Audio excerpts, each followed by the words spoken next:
Hello Griffin Scopers, lovely to see you. Welcome to this little corner of YouTube where we like to do soul birth card character analysis, looking at the various energies that are running around a person's life from birth through till death, looking at the life lessons that they're being served, looking at their characteristics. These readings dive very deep. They go to the heart and core of a person and we get to it. So without further ado, don't forget to like and subscribe to the channel. Really helps keep the content coming to you. And also, if anybody would like a private reading with me, then my email address is in the description box. So guys, we are covering a media mogul today, somebody who has been in the media for decades now. She's a businesswoman, she's an author, she's an actress, she's done it all. She's a spiritual guru. So she's about 71 now, and she's worth 3.1 billion. That's way too much money for any one person. And she lives by you-know-who in Montecito, lives on a great big estate there. So she did come from abject poverty. She was brought up by her grandmother. She's made good, though. We're looking at Oprah Winfrey. But before I get into it, please don't forget to like and subscribe to the channel, pop that thumbs up, put the notification bell on. All's good. And if anybody would like to book in a private reading with me, then my email address is in the description box below. So without further ado, let's get in and see what cards Oprah's actually got. We'll do some charm casting afterwards. So character cards, first of all, they give us the first impressions of a person's character. Then we're going into the soul birth cards, which relate to the actual date of a person. And then we go into the year cards that give us the overall impression. All right. And the charms are the icing on the cake. So we're starting off with the strength card. And this would be the star card. I'm getting my words. The star card is her Aquarius card. Okay, so this is the dominating card for her characteristics wise, but we've also got this opposite energy being the strength card. So the strength card emphasizes achieving success through inner strength, not one's external force. It's about learning to connect with your inner empowerment, the courage, the bravery, looking through the left eye at the world, and it's a quiet strength. So Oprah spent the first 6 years of her life being brought up by her grandmother and then went to live with her mother, whereby she was forced to sleep on a couch in the porch. And that was apparently because her skin was too dark. So she's also been open about being molested by her older cousin, and she put this in a recent book that she's written. She did that in the hope that she would shed light and guidance for others who have gone through similar experiences. So the strength card character does go through a lot of challenging times, hard times, which help build that inner muscle in the brain. So strength card governs the heart area, and she's spoken out about suffering with heart palpitations and actually being on heart medication at one point in her life. Interestingly enough, strength also governs the taste buds, and in Oprah's case, it's more about the internal strength needed to make healthy food choices, to manage things.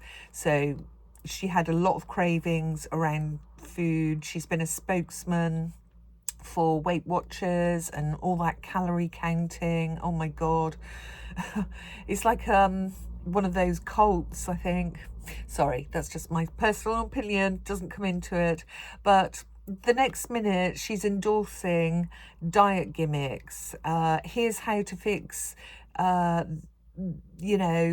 a positive body image by fixing it with Ozempic, or, you know, talking about weight loss medication and how it's helped her to quieten down the food noise, meaning constant thoughts about craving food, don't we all? I think she did actually finally admit to taking Ozempic in the end. But the star card represents hope, faith, inspiration and renewal, especially a connection to one's spirituality and the potential for healing. So alternative therapies are something that most definitely go with the star card. So Oprah didn't just dabble in alternative health and spirituality, she built an entire empire, that would go with her Emperor card, on health and diet and wellness. She did everything from essential oils to soul healing, wellness apps, retreats, books, you name it. So all these modalities came like with a rubber stamp seal of approval that guided people towards her beacon of light.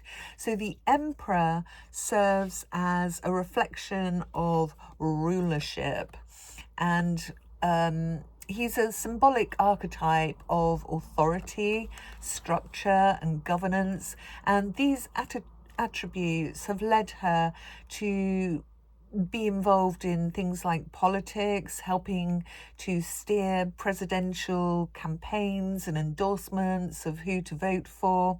But rather than try to deliver answers to hard questions, she's more likely to say, well, I like this person because I like their vibe, it feels right. So that's all part of her kind of spiritual side of things.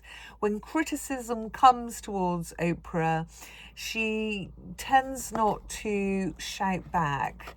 She'd be much more likely to hold her tongue, stay silent, rather than allow her anger to dictate her actions.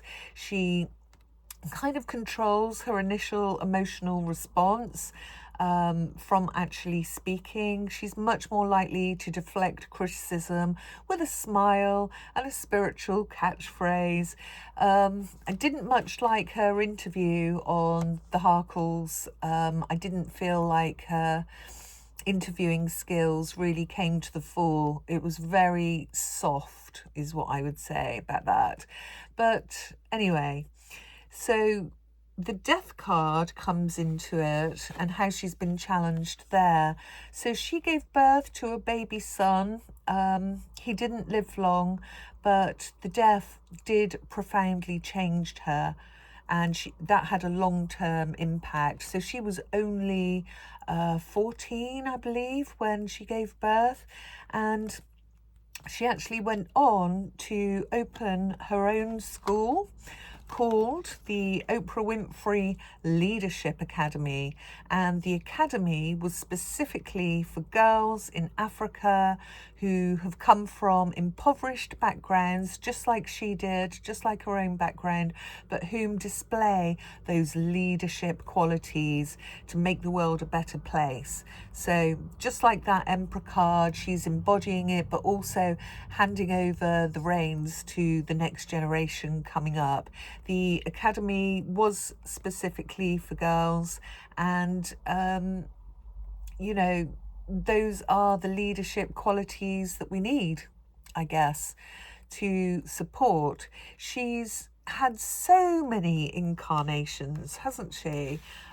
So many different roles. I mean, the list is absolutely endless, but she does seem to flow with those changes. She doesn't seem to hang on to the old. She definitely flows with those new cycles of life that need to come in. Her year cards are the Empress and the Hangman. So a year of most definitely, you know, gathering her creative inspirations, her new projects, taking in perspectives on her new artistic expression, how she sees the world, a bit like a snake shedding its skin, I would say. So there are times when life does kind of speed up, but then it slows down again, almost to a pause, and she'll be busy nurturing that new version of herself, tapping into even more potential and, you know, light bulb moments going on. And her thoughts of whom she now wants to kind of shift into, who she wants to be, will be more at the forefront. When those kind of self-enlightened moments come, she'll be ready for them, and then she'll come out and share those with the world, that new side of herself, so that she can be that North Star, that guiding light for people. So that continues on. But do I feel like she's got through some of these life lessons? Well, I kind of do. You know, she is a very strong person, most definitely a leader. She's brought a lot of guidance to a lot of people in the world. Do you remember that book? Oh, I think it came out in the 90s, called The Secret. I remember reading that. That was inspiring to a lot of people. She endorsed that one. And, you know, the stuff that she's had to overcome in her life when she was poverty stricken, like sleeping on a porch because she was too dark skinned to go in and be in the house with the lighter skinned people. I mean, that would break some people. That's just hideous. So I would say this is a life most definitely well lived. She's most definitely stepped up into those emperor power and authority, leadership, I'm my own boss kind of vibes. So guys, let's get into some charms. And I might actually do some oracle cards today. Okay, just the one. We've got a rainbow, guys. Oh, I wish I had my pendulum here. I'll tell you for why. I know it doesn't matter, but there's been a lot of stuff around Oprah being possibly gay, maybe having a relationship with Gayle King, all for entertainment purposes only and allegedly. But that's interesting that that is a symbol for LGBTQ, so whether she just supports them. But also the rainbow is a symbol for hope, isn't it? And that goes with the star. So she's brought a lot of hope into the world. That part is authentic. She's given people spiritual guidance. And what do we get at the end of a rainbow? We get a crock of gold, don't we? And she's certainly got 3.1 billion pounds worth of a crock of gold. Let's get into, this is called What's the Vibe? Let's see what we get for Oprah. Okay, show us the energy, please.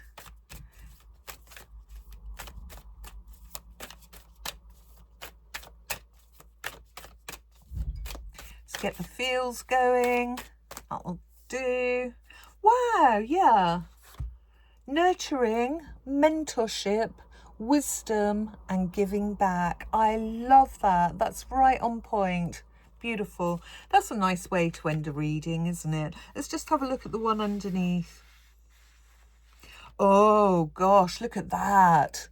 Established, settled, secure, wealthy. 1 billion pounds. She's certainly wealthy. Okay, I'm going to leave it there. Make of that what you will. That was Oprah. Quick whistle stop. Let me know if there's anybody else you'd like me to cover. Okay, guys. Bye for now. You take care.